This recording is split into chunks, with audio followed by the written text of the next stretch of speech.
Imagine a massive steel gear grinding away at like 400 degrees. Just incredibly hot. Right. And it's suspended directly above a huge vat of mixing bread dough. Which is a terrifying thought, honestly. It really is, because the only thing keeping that metal from shredding itself and, raining toxic black grease into your food is a millimeter-thin layer of clear gel. Just a tiny invisible barrier. Yeah. Usually when we think about the infrastructure that keeps our modern world running, we picture loud, gritty, inherently dirty things, right? Oh, absolutely. Mechanical power is, well, it's almost always associated with diesel smoke and heavy grime. Exactly. But welcome to the deep dive.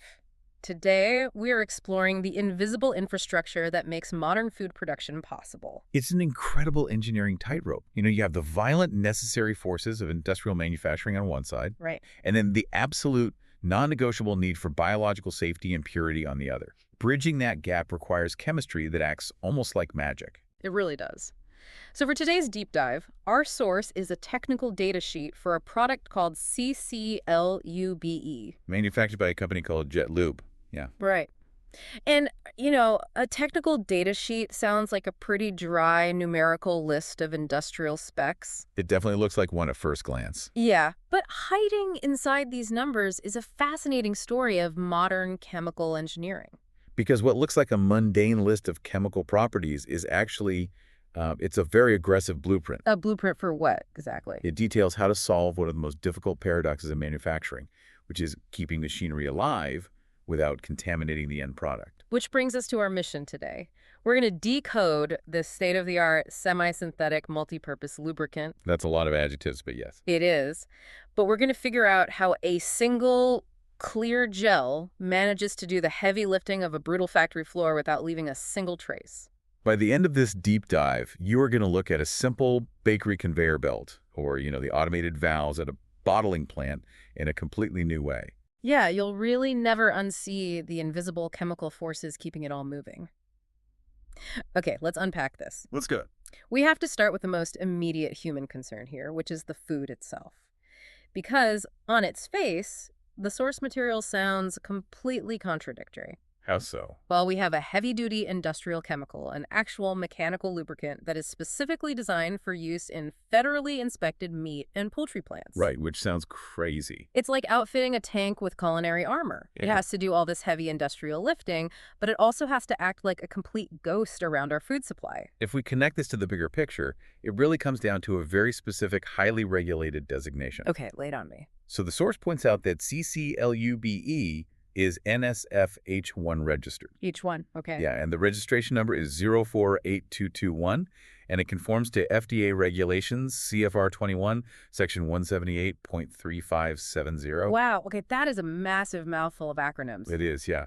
But the functional phrase hidden in all that regulatory jargon is incidental food contact. Incidental food contact. So that implies this isn't an ingredient, like you obviously aren't baking with it. No, definitely not baking with it. It means the regulators recognize that in a massive processing plant, absolute perfection is just impossible, right? Exactly, like a massive industrial mixer vibrates, or a pressure seal weeps a microscopic amount of fluid. And a tiny droplet of the lubricant keeping that mixer alive accidentally drops onto the conveyor belt where the chicken or the bread is passing by. Right.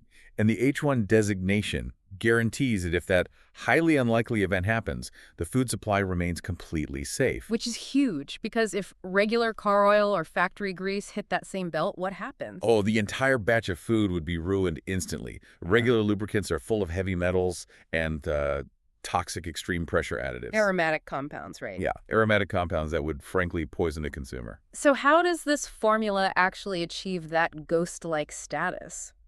I'm looking at the data sheet, and it explicitly lists the product as clear, clean, colorless, odorless, and entirely non-toxic. It's quite a list. Yeah, and it says it's formulated with white oils and synthetics. What exactly is a white oil? Well, white oils are the key there. Crude oil in its natural state is toxic and deeply colored because of complex aromatic hydrocarbons and impurities. Right, it's that thick black sludge. Exactly.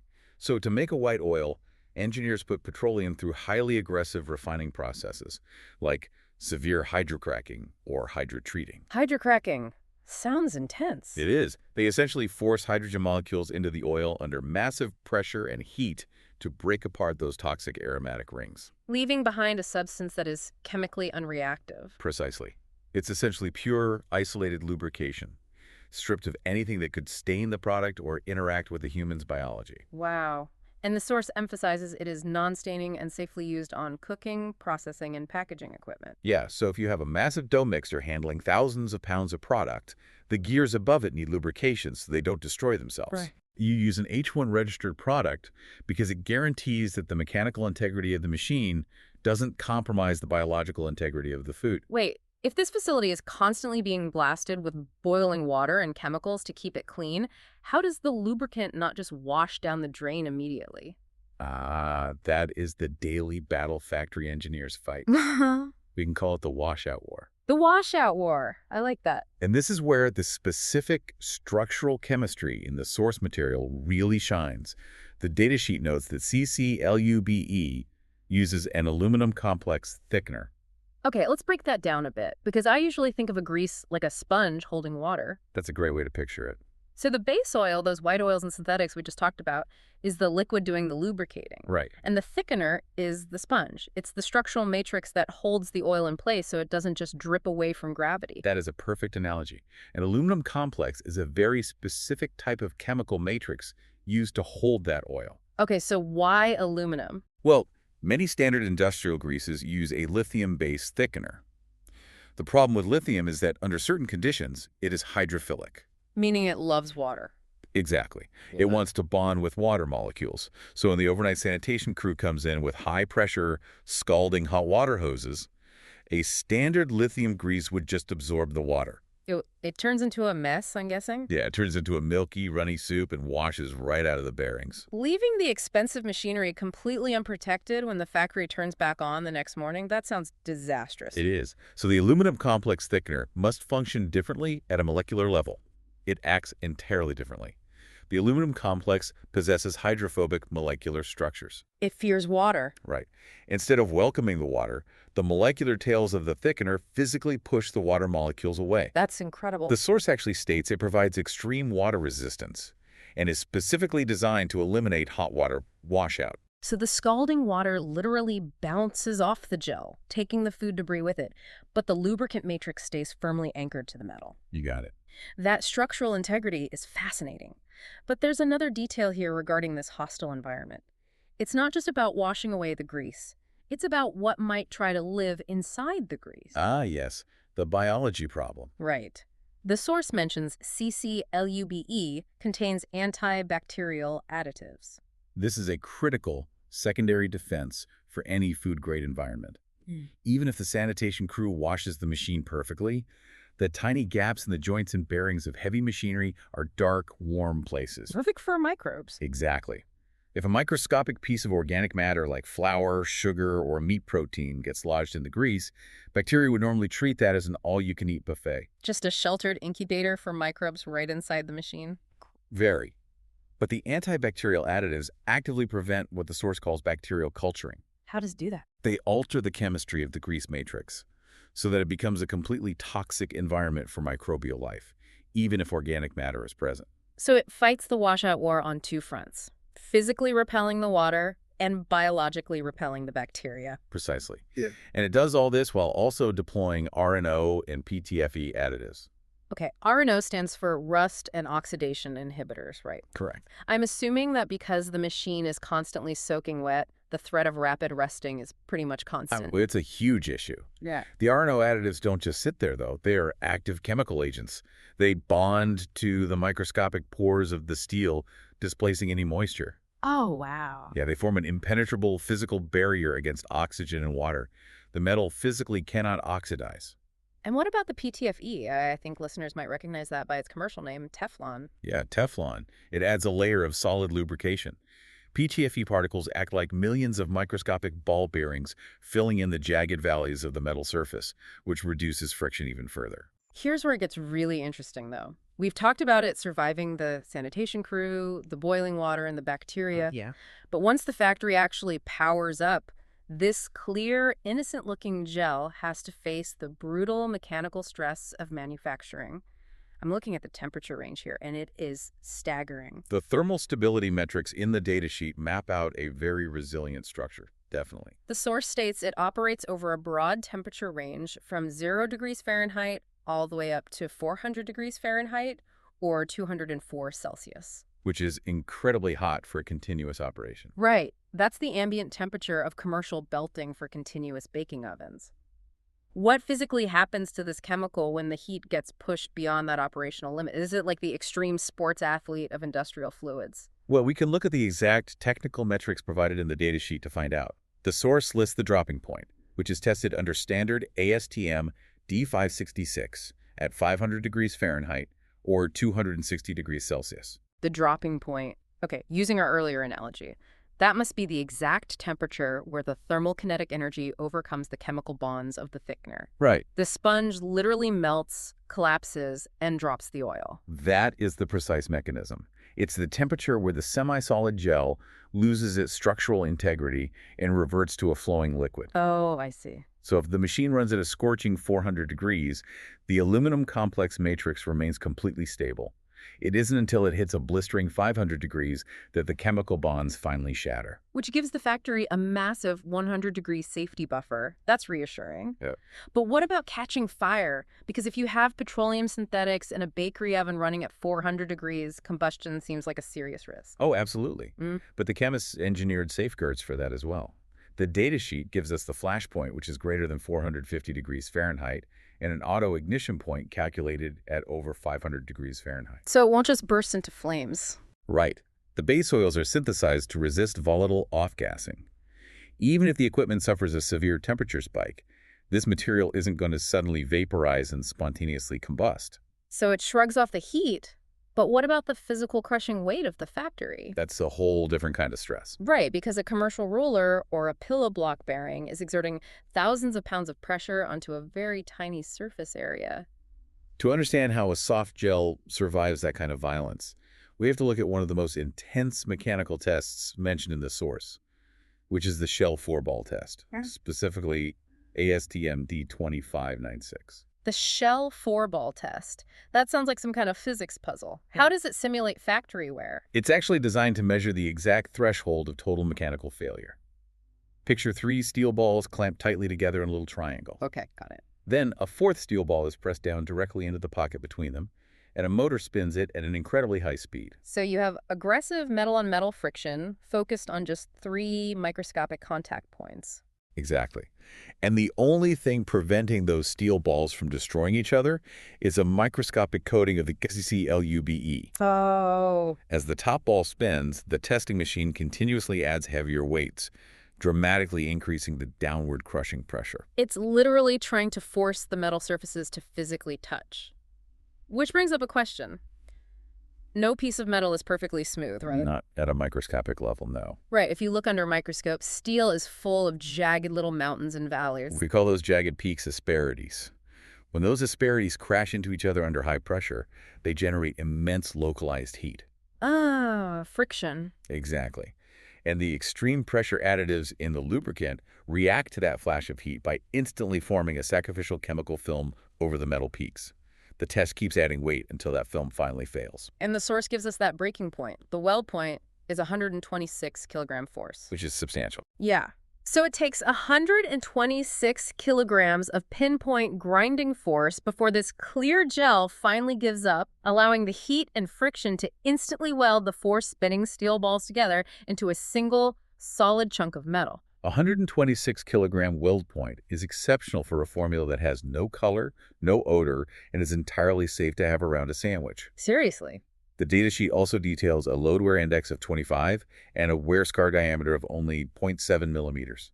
Meaning that even under all that immense pressure before the weld point, the physical damage or scarring to the metal parts is less than a single millimeter across. Right. The lubricant absorbs the trauma, so the machine's bearings don't have to. The chemical film takes the damage, basically sacrificing itself to preserve the hardware. So what does this all mean for the machinery itself? I'm trying to put all these pieces together. Okay, sure. We've established that CC LUBE is incredibly aggressive in its defense. It physically repels boiling water, it survives 400-degree continuous ovens, and it stops steel from welding under crushing force. It does all of that, yes. But a great lubricant can't just be an indestructible brute, right? If it contains powerful synthetics and extreme pressure additives, doesn't it run the risk of degrading the delicate parts of the machine? Like what kind of parts? Well, like rubber seals or fabric belts, I imagine throwing a high-tech chemical cocktail onto a cheap rubber O-ring would just dissolve it. What's fascinating here is how the chemistry avoids that exact problem.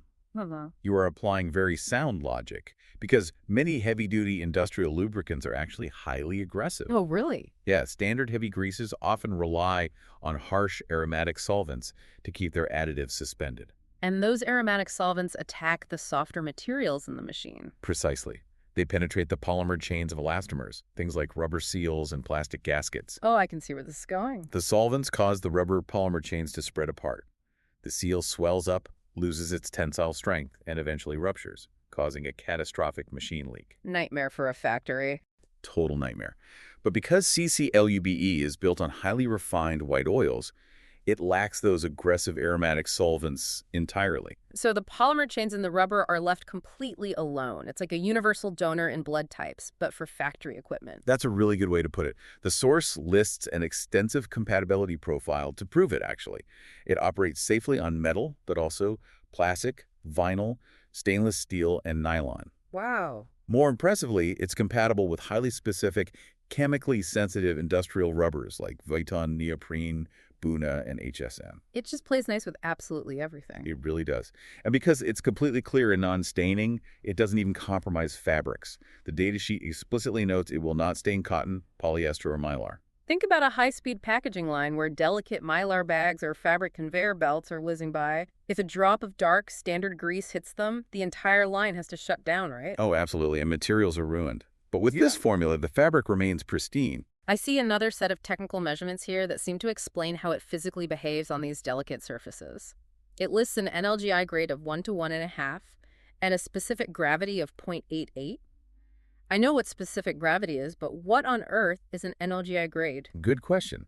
The National Lubricating Grease Institute uses a standard scale to measure how thick or hard a grease is. Okay. It ranges from 0, which is essentially fluid like cooking oil, all the way up to a 6, which is as hard as a dense block of cheddar cheese. Okay, so where does a 1 to 1.5 fall on the cheese scale? A grade of 1 to 1.5 is roughly the physical consistency of tomato paste or soft butter. Oh, okay. It's soft enough to flow freely into tiny needle bearings and complex bottling equipment valves without causing drag, but structured enough by that aluminum-complex thickener that it won't just run off the gears when the machine spins. In that specific gravity of 0.88?